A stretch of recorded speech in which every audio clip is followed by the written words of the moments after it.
Sawadee-ka. Thank you for joining us on Newsline. We're broadcasting live on NBT, Radio Thailand FM 88, and on NBT World. It's a Tuesday, and the date is January 19th, and you're with me, Sandra Hanutsnaha.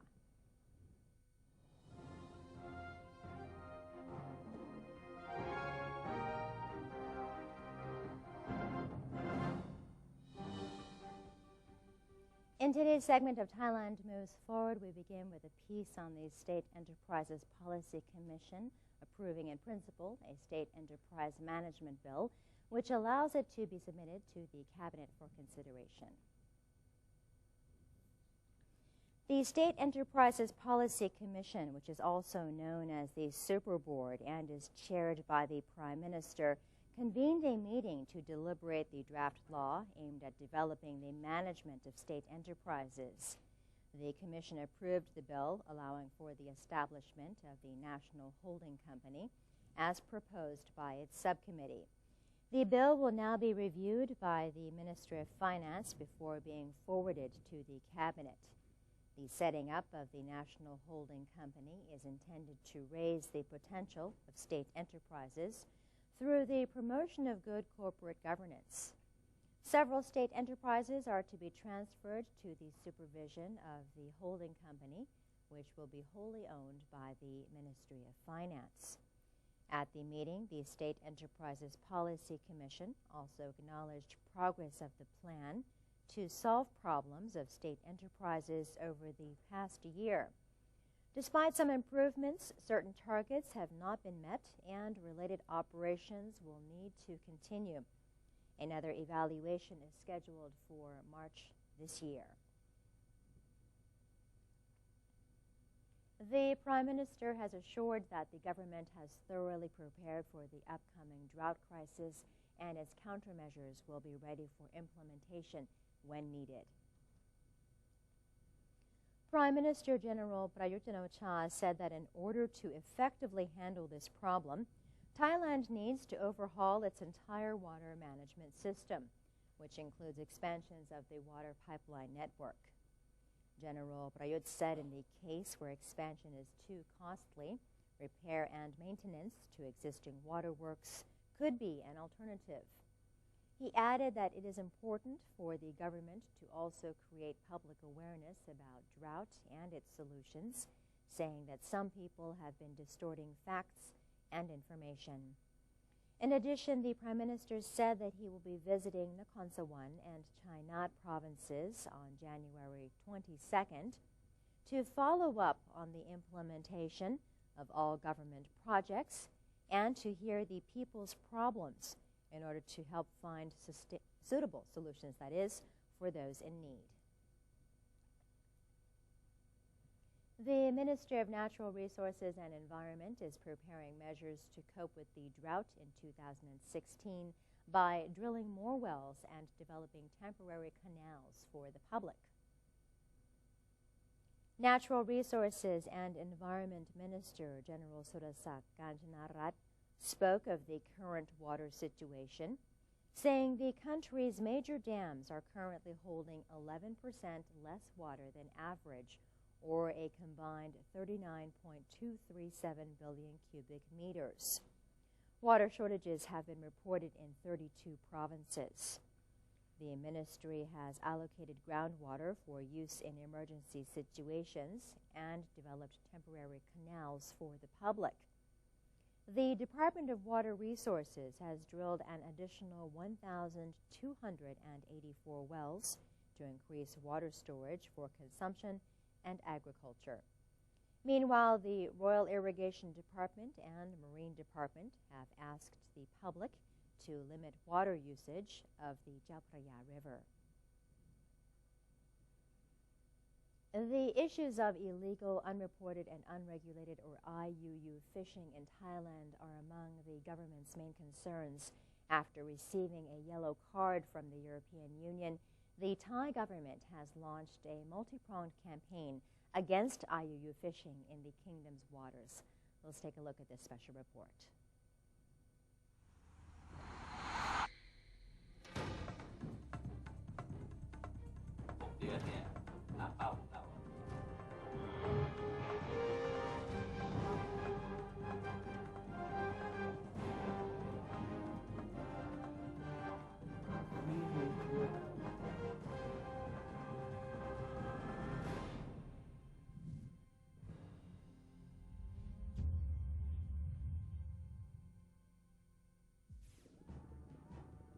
fisheries development, both the capture technology and the potential of the fishing boats are fast-growing worldwide, resulting in the seas shared by all fishermen being farther away from sustainable fisheries. It also caused social injustice, thus causing Convention on the Law of the Sea to be drafted worldwide. The first edition took place in 1958, which focused on the extent of their maritime boundaries and high seas boundaries. Later editions have been updated, with emphasis on the conservation of marine resources and increased the scope of the Exclusive Economic Zone (EEZ) and the United Nations Convention on the Law of the Sea, UNCLOS 1982, for the members all over the world to follow, which Thailand has already ratified the law. กฎหมายทะเลปี 1982 เนี่ยในส่วนนี้มีวัตถุประสงค์ที่ต้องการให้มีการใช้ทรัพยากรประมงหรือทรัพยากรสัตว์น้ำในทะเลนะครับอย่างยั่งยืนอันคลอสก็จึงมีบทบัญญัติส่วนหนึ่งภาคหนึ่งเกี่ยวกับการอนุรักษ์พันธุ์สัตว์น้ำในทะเลรวมทั้งการใช้ทรัพยากรอย่างยั่งยืนครับ Even with global law of the sea, the unceasing fisheries development caused the United Nations Food and Agriculture Organization (FAO) to add measures with global law of the sea to manage sustainable use of marine resources, resulting in more Code of Conducts for Responsible Fisheries or CCRF in 1995, and in 2001, International Plan of Action to Prevent, Deter and Eliminate Illegal, Unreported and Unregulated Fishing (IPOA-IUU) was added. The fishing practice that is free from IUU fishing is not only the trading practice of the EU, but is also in accordance with the global law of the sea. One of the key factors is food security for all Thai people as a whole.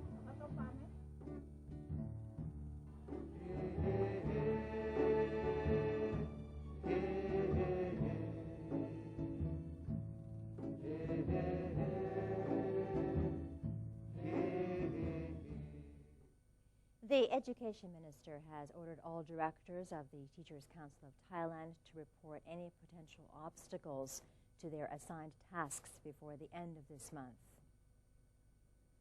Education Minister General Dapong Ratanasuwan delivered his 2016 policy address to the Teachers' Council of Thailand, instructing its directors to study their respective policies and identify any potential obstacles that stand between the success of each agenda by the end of this month.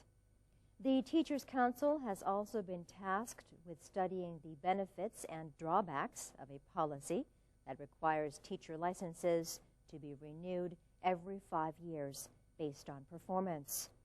The Education Minister said the evaluation will truly reflect the performance of government officials, adding that all civil servants must develop a system to complete their tasks effectively.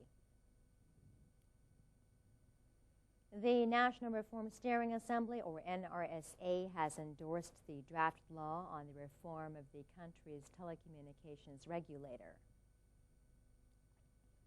The NRSA meeting has heard from its committee on the reform of mass communications regarding its proposal to restructure the National Broadcasting and Telecommunications Commission, or NBTC. The committee has suggested that the NBTC should be downsized to only one committee of only 7 members and to cancel the Broadcasting and Telecommunication Commission and the National Telecommunications Commission due to duplication of work. According to the committee, the qualified age of each NBTC member should be changed to between 45 and 65 years, while the selection process must be made transparent. After members of the NRSA spent time debating the committee's proposal, the majority of them have voted to endorse the draft, which will now be forwarded to the Cabinet for consideration. NBT World has officially inaugurated the collaboration among the Station Airports of Thailand, or AOT, and Thai TV Global Network, or TGN, to broadcast content by NBT World. And Kun Niranut Trajakpanit reports. January 18, 2016 marked an important milestone for NBT World as the Public Relations Department, or PRD, together with TGN and AOT, officially launched their collaboration to extend NBT World content to broader audiences. The kickoff event, held under the theme Thailand Moving Around the Globe on NBT World, was presided over by the minister attached to the office of the Prime Minister, Mamluang Panada Ditsakun, and PRD Director General of the Public Relations Department, Aphinanjan Tharangsi. Mamluang Panada Ditsakun explained that the government sees the importance of English language, especially after the launch of the ASEAN Economic Community, or AEC. He said the government would like to encourage the general public to develop their English language skills in order to compete with Thailand's counterparts within the ASEAN region and at the international level. This collaboration is in line with the Prime Minister's policy. This joint cooperation between Channel 11 of the Public Relations Department and Channel 5, and together with the kind cooperation from the Airport Authority of Thailand. This is certainly agree to what the Prime Minister have said, that we would love to see all parties working closely, and these two television channels and Airport Authority of Thailand would act as the new ambassador of Thailand to the world. NBT World now reaches viewers in 177 countries through Suvarnabhumi and Donmueang International Airports, as well as satellite television, set-top boxes from True, GMMZ, PSI, DTV, Infosat, QSat, Leotech, and IPM. I'm Niranut Trajakpanit reporting. Thank you to Kun Niranut for that report. And Chief of the Defense Forces, General Somai Gautira, has led a wreath-laying ceremony to honor the Thai warrior spirit on the occasion of this year's Royal Thai Armed Forces Day on January 18th. The ceremony took place at the National Memorial. In attendance were several high-ranking military and police officers, including Commander-in-Chief of the Royal Thai Army, General Thirachai Nakwanit, Commander-in-Chief of the Royal Thai Air Force, Air Chief Marshal Tritot Sonjang, Commander-in-Chief of the Royal Thai Navy, Admiral Nat Arinit, and Commissioner General of the Royal Thai Police, Police General Jaktip Chaijinda. Royal Thai Armed Forces Day marks the victory of King Naresuan the Great in battle against the Crown Prince of Burma in 1593. The Tourism Authority of Thailand, or TAT, has named Ratchaburi Province the City of Arts, while also placing it on the list of 12 can't-miss cities of Thailand.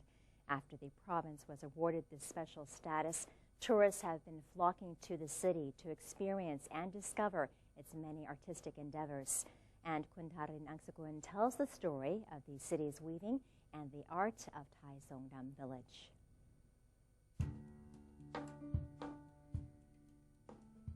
Lao Song or Thai Songdam spin cotton thread to use in weaving their own clothing.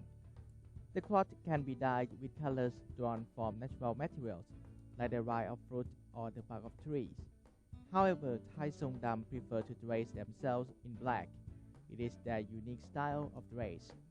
The development of fabric weaving in their community started when people wove another type of cloth for use as loincloth or pakoma in Thai.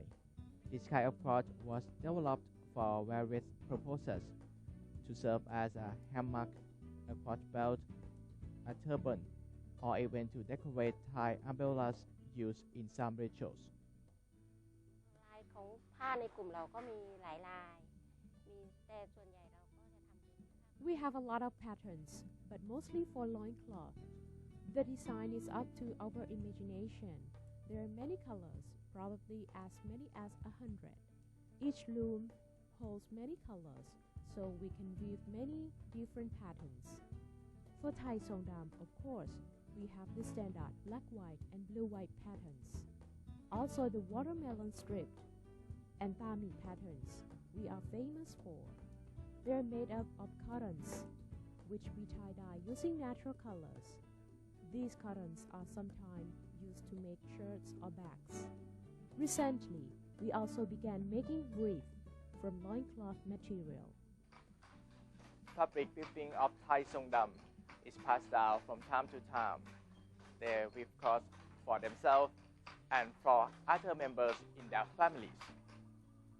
The present generation likes to vary the cloth weaving technique to suit people's needs and to serve current users. The community has also formed a cloth weaving group to earn money for their families. Thai Songdam Women's Weaving Group was founded in 1999. อันนี้เราก็จะมีสอนเด็กๆในโรงเรียนของเราตอนนี้เราจะสอน We provide lessons for children in our schools on Tuesdays, an hour or two per week, but up to each school's budget. We also teach various patterns of needlework to be used with our woven cloth. The income is pretty good, mainly from the loincloth. We only sell our products here, but there are visiting customers coming to buy almost every day. Through their products, the Thai Songdam Women's Weaving Group can generate more income for the family, while the weaving tradition strengthens ties in the community. Camera works by Suvishan Kaoyang. I am Tharin Angskun for NBT World in Ratchaburi. Thank you, Dukun Thailand, for that report. And that is the end of today's edition of Thailand Moves Forward. Up next in the ASEAN news, the Thai Immigration 24/7 Center has officially begun operations to serve as an important mechanism to fight transnational crime. And before the break, here's a look at the exchange rates and commodity prices.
Gifts of bounty fill the trawler still.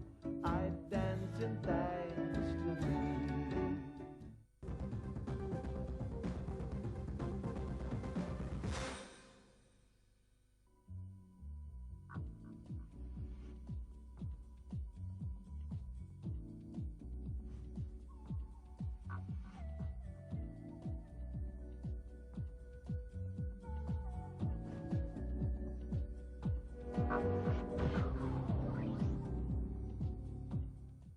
Welcome back. You're watching Newsline. In our ASEAN news, the Thai Immigration 24/7 Center, or TIC, officially operated for the first time on Monday to serve as an important mechanism for transnational crime suppression in Thailand.